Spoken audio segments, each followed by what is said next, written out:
चलिए बातचीत करेंगे हम आर के स्वामी के बारे में, जो हाल में कंपनी लिस्ट। आर के स्वामी एक कंपनी है जो हाल में लिस्ट हुई है और उसने अब अपने नतीजे पेश किए, इसलिए हम उससे बातचीत कर रहे हैं।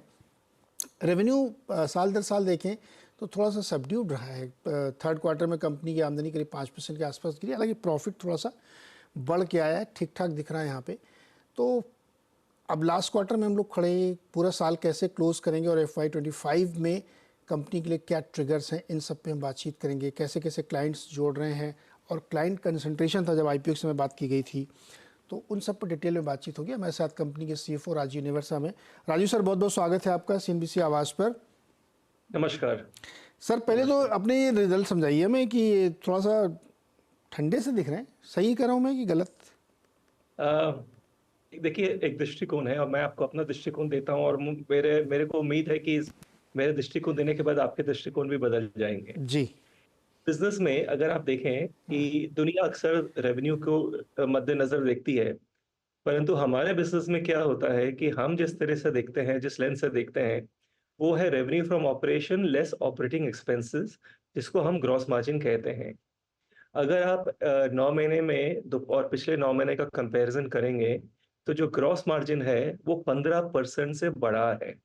पहला पॉइंट, 15% से ग्रॉस मार्जिन बढ़ी है, नंबर वन। नंबर टू, अगर आप पैट देखते हैं तो पैट जो है वो तकरीबन 27% से बढ़ा है। नंबर थ्री, अगर आप अदर इनकम देखते हैं तो इस साल अदर इनकम में थोड़ा ड्रॉप है, because last year there was एक इंटरेस्ट इनकम था। अगर आप इन अदर इनकम को एडजस्ट करके खाली ऑपरेटिंग परफॉर्मेंस अगर उसका पैट देखेंगे तो 27 नहीं बल्कि 40% से बढ़ा है। तो मेरा हम जिस नजरिए से देखते हैं वो ऐसा है कि जो ग्रॉस मार्जिन है वो 15% से बढ़ा है, जो एबिटा है वो 16% से बढ़ा है, और जो पैट है वो 27% से बढ़ा है। और अगर आप अदर इनकम को एडजस्ट करके देखेंगे तो वो 40% से बढ़ा है। इंटरेस्टिंग। हमारा मानना है कि फिर ये परफॉर्मेंस, और एक चीज मैं कहना चाहता हूँ कि अक्सर आप देखेंगे इस बिजनेस में जो थर्ड और फोर्थ क्वार्टर होते हैं उसमें मैक्सिमम रेवेन्यू बुकिंग होती है। और अगर आप पिछले साल का अगर आंकड़े देखते हैं तो टिपिकली जो 2/3 ऑफ द पैट जो रहता है टिपिकली वो लास्ट क्वार्टर में अक्रू होता है। फॉरवर्ड लुकिंग स्टेटमेंट तो मैं दे नहीं सकता, पर हाँ पुराने कुछ आंकड़े आपके सामने जरूर रख सकता हूँ कि अप टू 9 मंथ्स हमारे वाज अबाउट 14 करोड़, और पिछले पूरे साल में अपना पैट था 31 करोड़, जिसमें कि तकरीबन 11 crore was till 9 months. Ajay ji, एक चीज़ बताइए, मैं आपकी बात से अपना दृष्टिकोण बनाने की कोशिश करता हूँ। आपने कहा ना बदलने की, तो मैं उसको कोशिश करता हूँ। ऑपरेटिंग नंबर अच्छे हैं, अदर इनकम को एडजस्ट करें तो और बढ़िया पैट दिखेगा इसमें, लेकिन रेवेन्यू कम हुआ। इसका मतलब आपने या तो प्राइस हाइक बढ़ा लिया है या आपकी कॉस्ट थोड़ी कम हुई, जिसकी वजह से आपके ऑपरेटिंग नंबर बहुत अच्छे दिख रहे हैं, बट रेवेन्यू क्यों कम हुआ? नहीं, इसमें मैं आपको बताता हूँ, हाँ। This is a yield business. मैं आपको बताता हूँ, इट इज नॉट अबाउट ये देखिए, इस बिजनेस में, इस इंडस्ट्री में हमारी जो कंपनी है वो फर्स्ट कंपनी है in the industry to list हुई है। तो अक्सर क्या होता है कि लोग तो दूसरे चश्मे के साथ भी, दूर के चश्मे के साथ भी पास के नजर को अगर देखेंगे तो वो नहीं बनेगा। तो आपको क्या है कि आपको इसके नजरिए से देखना है कि वो इंडस्ट्री इस बिजनेस को किस नजर से देखती है। ग्रॉस मार्जिन के नजर से देखते हैं, क्योंकि ये बिजनेस जो है ये दो स्तंभ पे खड़ा है। एक तो है और एक है टेक्नोलॉजी। ठीक है, टैलेंट का कॉस्ट और टेक्नोलॉजी का कॉस्ट दोनों नीचे आते हैं, माने आफ्टर ग्रॉस मार्जिन। तो इस बिजनेस में हम रेवेन्यू लेस ऑपरेटिंग एक्सपेंसेस, जो ग्रॉस मार्जिन होता है, उसी लेवल को हम अपने भाषा में नेट रेवेन्यू कहते हैं। और वो वही रेवेन्यू पे ग्रोथ हम जब बजटिंग भी करते हैं तो हम लेवल पे बजटिंग करते हैं। और मेरा मानना यही होगा कि लोगों से कि वो भी उसी दृष्टिकोण से देखें तो उनको वो इस परफॉर्मेंस को ज्यादा बेहतर समझ पाएंगे।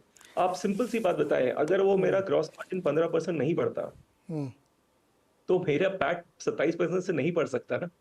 अच्छा, अच्छा। और एक देखेंगे आप, और एक खास चीज देखेंगे हमारे परफॉर्मेंस में कि जो कॉस्ट है वो बहुत ही कंट्रोल रहा है। टोटल कॉस्ट जो ग्रो किया है खाली 2% से ग्रो किया है। कैसे कैसे कंट्रोल किया इसको? देखिए again a large part of the cost जो है, हाँ, वो मैं कहता हूँ कि वो ऑपरेटिंग कॉस्ट आता है। वो इसलिए वो ग्रॉस मार्जिन के लेवल पे आप लेंगे तो उसको एडजस्ट हो गया। उसके नीचे नहीं, जो खर्चे जो कॉस्ट कंट्रोल कैसे किया? कॉस्ट स्ट्रक्चर देखिए हमारा फ्रूगल माइंडसेट है ही। हाँ, फ्रूगल माइंडसेट हमेशा रहा है, पिछले कुछ सालों के भी अगर आंकड़े देखेंगे तो हमारा हमेशा फ्रूगल माइंडसेट रहा है। ओके। क्योंकि जस्ट बिकॉज़ पैसे हैं इसलिए खर्चा करना है कोई मतलब नहीं है। We are focus on yield. और आप पिछले 3 साल के अगर आंकड़े देखेंगे, तो कंटिन्यूअसली हमारा एबिटा परसेंटेज बढ़ता ही जा रहा है। अच्छा, तो ये इत साल का अंत आप रेवेन्यू में कितना एक्सपेक्ट करें हम लोग? 350 400 करोड़ 350 करोड़ हो जाएगा क्या? देखिए मैं आपको अगेन 2 आंकड़े दूँगा जिससे कि आप खुद ही अनुमान लगाइए, क्योंकि आगे के फ्यूचर नंबर्स तो मैं दे नहीं पाऊँगा। पर टिपिकली मेरा जो नहीं, अब आप फर्स्ट लिस्ट हो गए हैं सर, अब आप गाइडेंस दे सकते हैं। जो फर्स्ट आपको हाफ अब जो चिंता नहीं है। जो फर्स्ट हाफ के नंबर होते हैं हाँ, टिपिकली, हाँ, वो हमारे लगभग 40 से 42-43% होता है पूरे साल का रेवेन्यू। हम्म, और जो लास्ट ईयर के जो सेकंड हाफ का जो होता है, वो तकरीबन हमारा 57% टू 60% होता है। और फर्स्ट हाफ में हमारा रेवेन्यू जो था वो 142 करोड़ था।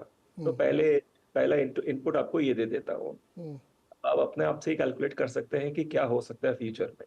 करेक्ट। दूसरा मैं इतना बोलूँगा हम्म, कि 2/3 of my PAT hmm, comes in the fourth quarter usually. हाँ। अच्छा राजीव जी, एक चीज़ बताइए, ये तो चलिए नंबर्स पर काफ़ी मैं क्रंचिंग कर चुका हूँ। क्या इस वक्त इंडस्ट्री में डिजिटल मीडिया है वहाँ पे ज़्यादा स्पेंड हो रहा है as compare to conventional media, और आप उसी तरफ ज़्यादा फोकस कर रहे हैं? लेकिन वहाँ पे एक दिक्कत ये है कि वहाँ पे प्राइस कंपटीशन बहुत ज़्यादा है। पहले बात से मैं सहमत हूँ, दूसरे बात से मैं आपके साथ थोड़ा तर्क करूँगा। हाँ, ये जो पहली बात है कि हाँ, कि डिजिटल पे फ़ोकस है, बिल्कुल सही बात आपने कहा, हमारा फ़ोकस डिजिटल पे ही है। हाँ, और हमारा मानना है कि वही दिशा हमारे को रेवेन्यू ग्रोथ और प्रॉफिटेबिलिटी ग्रोथ भी देते आया है। और ये बात मैं आपको पिछले 3 सालों के आंकड़े से भी समझा सकता हूँ, क्योंकि आप अगर तीनों साल का अगर आंकड़े देखेंगे, तो जो प्रोपोर्शन ऑफ डिजिटल रेवेन्यू है, वो हमारा बढ़ता गया है। और उसी के साथ-साथ हमारा जो एबिटा मार्जिन्स है, वो भी बढ़ता गया है। और हम इन दोनों को कोरिलेट करना चाहेंगे। क्या कंपनियां एड में कम खर्च कर रही हैं क्या आजकल? नहीं, नहीं, नहीं, नहीं, नहीं। बढ़ रहा है? क्या हो रहा है देखिए, जो हाँ, प्रिंट मीडिया है वो वहाँ तो लोग खर्चा कर ही रहे हैं, उसमें कोई दो राय नहीं है। हाँ, और वो आगे चल के भी खर्चा करेंगे। परंतु अब आप समझिए कि आज के दिन जो हो गया है, हर एक कंपनी ना वीडियो बनाना चाह रही है। हम्म, कम्युनिकेशन के लिए, अपने प्रोडक्ट लॉन्च के लिए, बल्कि अगर डीलर की तरफ भी अगर आप जाना चाहते हैं, अगर उनको भी कोई कम्युनिकेशन जाना चाहते हैं, तो हर चीज़ में हर कंपनी जो है, हर क्लाइंट जो है, वो ज़्यादातर वीडियो बनाना चाहती है। पहली चीज़ तो ये। दूसरी चीज़, पहले के ज़माने में क्या होता था, पहले मतलब कुछ सालों पहले की बात करेंगे, अगर आप एक ऐड बनाते थे, तो वो सालों-साल या महीनों-महीनों चलता था। हम्म, आज के दिन क्या है कि वो जो ऐड बना रहा है कंपनी, जो क्लाइंट, उसको हर कुछ साल में, हर कुछ महीनों में बदलना पड़ता है, क्योंकि जो ऑडियंस है वो रिफ्रेश चाहती है। वो सेम चीज़ को बार-बार देखना नहीं चाहती है। तीसरी चीज़ ये हो गई है कि जो हम ऐड भी बनाते हैं या जो कम्युनिकेशन बनाते हैं या जो कमर्शियल्स बनाते हैं, पहले क्या था कि हम इंग्लिश और हिंदी में बना दिए। अभी क्या है कि जो रूरल इकोनॉमी है वो बढ़ के आ गया है। इसका मतलब ये है कि आप उस चीज़ को वर्नाक्युलर लैंग्वेजेस में भी बना रहे हैं। राजीव जी, यहाँ पे मैं आपको रोकूँ, आपने एक बात अभी कही तीसरी नंबर पे कि आपके जो प्रोडक्ट है या एडवर्टीजमेंट के जो प्रोडक्ट, उसकी सेल्फ लाइफ बहुत कम है, 10 बार एक ही ऐड को आदमी नहीं देखता ना। अब चूंकि डिजिटल मीडिया में इन्फ्लुएंसर्स आ गए हैं, छोटे छोटे ग्रुप्स आ गए हैं, एंडोर्समेंट्स हो रहे हैं, तो इससे क्या होता है, कॉस्ट कंपटीशन बढ़ा है। और बहुत सारी कंपनीज भी चाहती हैं कि इन्फ्लुएंसर्स का एंडोर्समेंट करा लें, या वर्नाकुलर लैंग्वेज में बहुत छोटे मोटे आर्टिस्ट हैं उनसे करा लें। ये आपके लिए फ्यूचर में बहुत बड़ा थ्रेट बनने वाला है, ऐसा आपको लगता है? आप सहमत है इससे कि नहीं? मैं इस बात से सहमत नहीं हूँ, क्योंकि मेरा मानना है कि जो बड़ी-बड़ी कंपनीज़ हैं, जो मैच्योर्ड कंपनीज़ हैं, ठीक है, देखिए कुछ कंपनीज़ हैं जो इन्फ्लुएंसर यूज़ करती हैं और वो चलेगा। हमें उसमें मैं कुछ कमेंट नहीं करना चाहता हूँ। हमारा मानना है कि हम क्या करते हैं, हम पहले अपने क्लाइंट के नीड को देखते हैं। और हमारे क्लाइंट जो है वो मोस्टली मैच्योर्ड क्लाइंट्स हैं, लार्ज इंस्टीट्यूशंस, लार्ज कंपनीज़ हैं, ठीक है? अगर उनके नीड में अगर हमारे को ज़रूरत पड़ेगा कि हम इन्फ्लुएंसर्स को यूज़ करें, तो हम इन्फ्लुएंसर को यूज़ करेंगे। अगर हमारे को ज़रूरत पड़ा कि हम लार्ज सेलिब्रिटीज़, बड़े-बड़े सेलिब्रिटीज़ को यूज़ करेंगे, तो हम उनको यूज़ करेंगे। तो हमारा तो काम बड़ा क्लियर है। हमारा क्लाइंट जो है, उनके उन पे ध्यान देना है कि उनकी क्या ज़रूरत है और उनको किस तरह से हम ग्रोथ दे सकें या उनको किस तरह से हम बेनिफिट कर सकें या उनकी क्या ज़रूरत है उसको हम पूरा कर सकें। और उस ज़रूरत के कारण अगर हमें कोई इन्फ्लुएंसर को यूज़ करना है तो हम इन्फ्लुएंसर यूज़ करेंगे, सेलिब्रिटी यूज़ करना है हम कर ही रहे हैं। हाँ, यही तो और इंटरेस्टिंग पॉइंट है यहाँ राजू जी कि ऑप्शन इसमें ना इसी में आएगा कॉस्ट वाला इशू। खैर एक समय कम इसलिए जरा जल्दी से और बात करते हैं आपसे। आपने लास्ट क्वार्टर में कोई नए क्लाइंट्स जोड़े जिसका आप मेंशन कर सकते हैं? देखिए ये बहुत इंटरेस्टिंग सवाल आपने कहा है। तो at any given point in time मैं आपको इसके खाली 2 जवाब दूँगा क्योंकि आपके पास समय की कमी है। हाँ, मैं सिर्फ 2 पॉइंट आपको खाली बोलूँगा। हाँ, हमारा मानना क्या है और ये थोड़ा कॉन्ट्रेरियन अप्रोच है पर आप समझिए इस बात को मैं क्या बोलूँगा। हमारे जो क्लाइंट्स हैं वो मैच्योर्ड क्लाइंट्स हैं। हमारा तो ये मानना है कि जो 475 क्लाइंट्स हमारे हैं, उनमें से अगर हम 50, 60, 70, 80 क्लाइंट्स को अगर उनके साथ अपने रिश्ते जो हैं उनके साथ जो संपर्क है हमारा, उसके साथ जो एंगेजमेंट लेवल है, हम उसको बढ़ाएँ और उसको फ़ोकस करें। उस पे फ़ोकस करके उनको ग्रो करें, वो हमारा एक स्ट्रैटेजी है। दूसरा स्ट्रैटेजी है कि हम क्लाइंट्स को भी बढ़ा रहे हैं। At any given point in time मैं कहता हूँ कि हमारे 10 से 15 क्लाइंट के साथ ऑलवेज़ कन्वर्सेशन चलता है और वो ओके। कन्वर्ट भी हो तो उसमें कोई दिक्कत की बात नहीं है। इंटरेस्टिंग राजीव जी।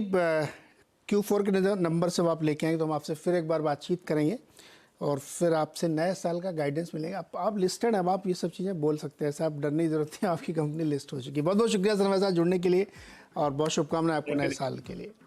तो आरके स्वामी एक एड कंपनी है और हाल में लिस्ट हुई है, स्टॉक 276 पर इस वक्त ट्रेड कर रहा है। छोटा सा एक ब्रेक के बाद मार्केट अपडेट।